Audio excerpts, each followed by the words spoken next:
গণতন্ত্র প্রতিষ্ঠা করতে না পারলে আমরা যে স্বাধীনতা অর্জন করেছিলাম সেই স্বাধীনতা রক্ষা করা কঠিন হয়ে যাবে। ৭১ যে স্বাধীনতা অর্জন করেছিলাম সেটা এখন রক্ষা করতে হবে। ২৪ গণঅভ্যুত্থানের পরে আমরা সবাই প্রত্যাশা করেছিলাম যে বাংলাদেশে একটি গণতান্ত্রিক ব্যবস্থা চালু হবে, কিন্তু এমন পর্যায়ে এসে দাঁড়িয়েছিল যে বাংলাদেশের স্বাধীনতা রক্ষা করাই কঠিন হয়ে দাঁড়িয়েছিল।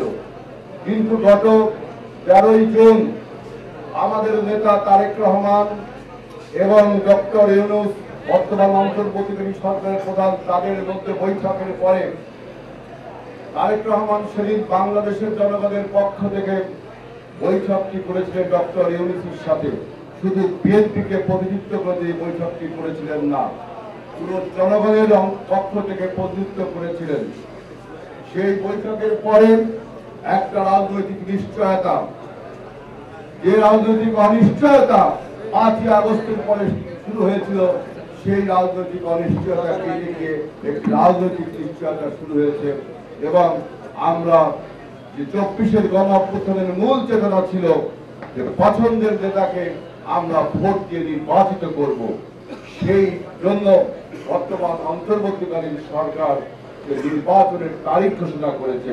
আমরা এই মুক্তিযোদ্ধাদের সমাবেশ থেকে আমরা জননেতা তারেক রহমান এবং ডক্টর ইউনূসকে ধন্যবাদ জানাতে চাই যে বাংলাদেশের রাজনীতিতে এখন একটা স্বাভাবিক অবস্থা, অর্থাৎ গণতন্ত্র প্রতিষ্ঠার যে বাতাস সেটা বইতে শুরু করেছে। কিন্তু আমরা বিস্ময়ের সাথে লক্ষ্য করছি, আমরা সবাই ঐক্যবদ্ধভাবে যে ফ্যাসিবাদ মাফিয়াকে বিতাড়িত করলাম, পরাস্ত করলাম, এবং সবাই ঐক্যবদ্ধভাবে জাতীয় সংসদের সামনে জুলাই ঘোষণাপত্র পেশ করলাম, ডক্টর ইউনূস পেশ করলাম, আমরা সমস্ত দল মেনে নিয়ে একটা ঐক্যের সম্প্রীতির অবস্থা তৈরি করেছিলাম। কিন্তু কিছু কিছু রাজনৈতিক দল তারা সেই নির্বাচনকে নিয়ে এখনো বিভিন্ন রকম প্রস্তুত করে যাচ্ছে, বিভিন্ন রকম বয়ান তৈরি করেছে।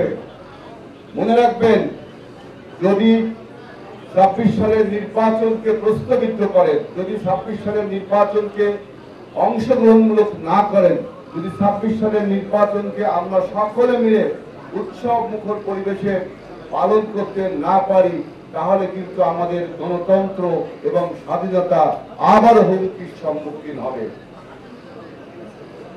২৪ গণঅভ্যুত্থানের যে চেতনা ছিল যে নিজের পছন্দের ব্যক্তিকে ভোট দিয়ে আমরা বাংলাদেশ পরিচালনা করবার সুযোগ দিব, সেই নির্বাচনকে আপনারা যদি বলেন যে নির্বাচনে অংশ নেব না, নির্বাচনে এইটা করতে হবে সেইটা করতে হবে, অথচ আমরা সবাই ঐক্যবদ্ধভাবে জুলাই ঘোষণাপত্র দিয়েছি।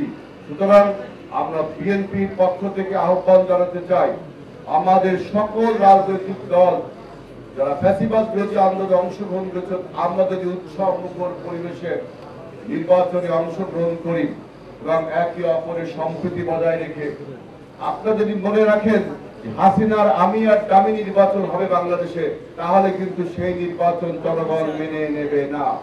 এবং বিএনপি এমন কোন নির্বাচন চায় না, আমরা চাই প্রতিদ্বন্দ্বিতাপূর্ণ নির্বাচন।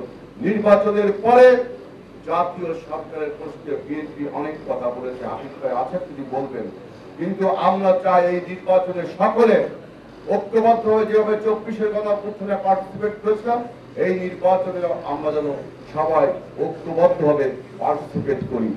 কিন্তু আমরা বিস্ময়ের সাথে লক্ষ্য করছি, কেউ কেউ বলছেন যে পিআর পদ্ধতি ছাড়া নির্বাচনে যাব না, কেউ কেউ বলছেন স্থানীয় সরকার ছাড়া নির্বাচনে যাব না, কেউ কেউ বলছেন বিচার ছাড়া নির্বাচনে যাব না, কেউ কেউ বলছেন যে সংস্কার ছাড়া নির্বাচনে যাব না। প্রত্যেকটা ক্ষেত্রে বিএনপি শতভাগ আপনাদের এই সংস্কার প্রস্তাবের সাথে মেনে নিয়েছে। দেখেন বিএনপি এই ঐক্যবদ্ধ কমিশনের সংস্কারের প্রতি কতটা আন্তরিক। পৃথিবীর কোন দেশে প্রধানমন্ত্রীর ক্ষমতাকে সীমাবদ্ধ করবার নজির নেই। পৃথিবীর কোন দেশে প্রেসিডেন্সিয়াল ফর্ম অফ গভর্নমেন্টে প্রেসিডেন্টের ক্ষমতা সীমাবদ্ধ হয়, কিন্তু প্রধানমন্ত্রীর ক্ষমতা সীমাবদ্ধ করা যায় এমন কোন নজির পৃথিবীর অন্যান্য দেশে নেই। কিন্তু দেশ ও জাতির স্বার্থে রাজনৈতিক দলগুলোর দাবির পরিপ্রেক্ষিতে বিএনপি এই প্রশ্ন সম্মত হয়েছে। ইভেন স্বাধীন নির্বাচন কমিশন গঠনের জন্য, শক্তিশালী নির্বাচন কমিশন গঠনের জন্য বিএনপি সেখানে সমস্ত রাজনৈতিক দলের সাথে ঐক্যমত হয়েছে। এই পর্যন্ত 12টি প্রস্তাবে বিএনপি ঐক্যমত হয়েছে, আর কিছু কিছু দল ডিসেন্ট দিয়েছে। আমরা আমাদের আগে কেউ কোনো সংস্কার প্রস্তাব দিইনি, আমরাই প্রথম সংস্কার প্রস্তাব দিচ্ছি, যেটা আজকে কার্যকর হতে চলছে। সুতরাং বিএনপি আগামী নির্বাচনকে সমস্ত দলের অংশগ্রহণমূলক নির্বাচন প্রত্যাশা করে। কিন্তু আমি দেখলাম বিভিন্ন রাজনৈতিক দল আগামী সরকারকে, যেই সরকারকে প্রতিষ্ঠিত হবে সেই সরকারকে দুর্বল করবার জন্য নানান রকম ন্যারেটিভ তুলছে। নির্বাহী বিভাগকে আপনার বেঁধে ফেলতে চায়, প্রধানমন্ত্রীর ক্ষমতাকে বেঁধে ফেলতে চায়।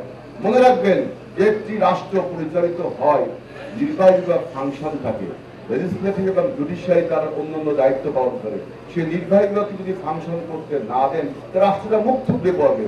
আলটিমেটলি কি হবে, যে রাজনৈতিক দলটি নির্বাচনের মাধ্যমে ক্ষমতায় আসবে তাকে ব্যর্থতা দেখাবেন। সেই সরকার যদি ব্যর্থ হয়, সেই রাজনৈতিক দল যদি ব্যর্থ হয়, প্রকারান্তরে বাংলাদেশের গণতন্ত্র কিন্তু ব্যর্থ হয়ে যাবে।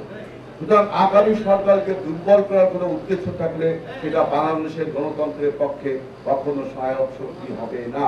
একটি রাজনৈতিক দল এনসিপি, তার পরিচালিত সরকার, এই সরকারকে এনসিপি লেড সরকার বলা হয়, কারণ 2 জন সদস্য এই সরকার রয়েছে।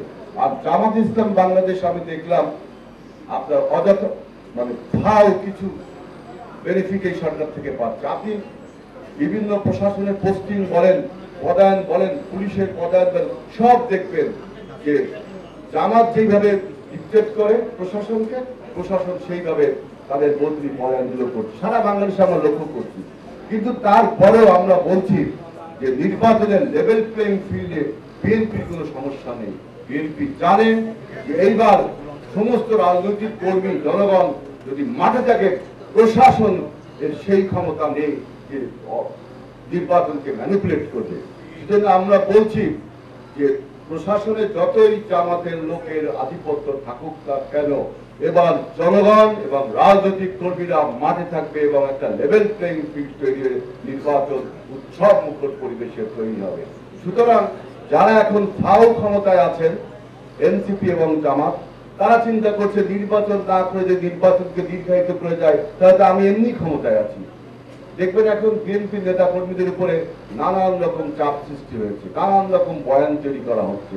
প্রশাসনে দেখবেন, পুলিশ প্রশাসনে দেখবেন, বিএনপি নেতা কর্মীরা সেই আপনার আওয়ামী লীগের আমলে যেভাবে নির্যাতিত ছিল, এখনো সেই প্রকার নির্যাতন শুরু হয়নি, কিন্তু একটা মানসিক সমস্যা কিন্তু শুরু হয়েছে। তারপরেও আমরা এই নির্বাচনে সকলে মিলে পার্টিসিপেট করতে চাই, কারণ এই নির্বাচন যদি ব্যর্থ হয় তাহলে বাংলাদেশের গণতন্ত্র এবং 24-এর গণঅভ্যুত্থান ব্যর্থ হয়ে যাবে।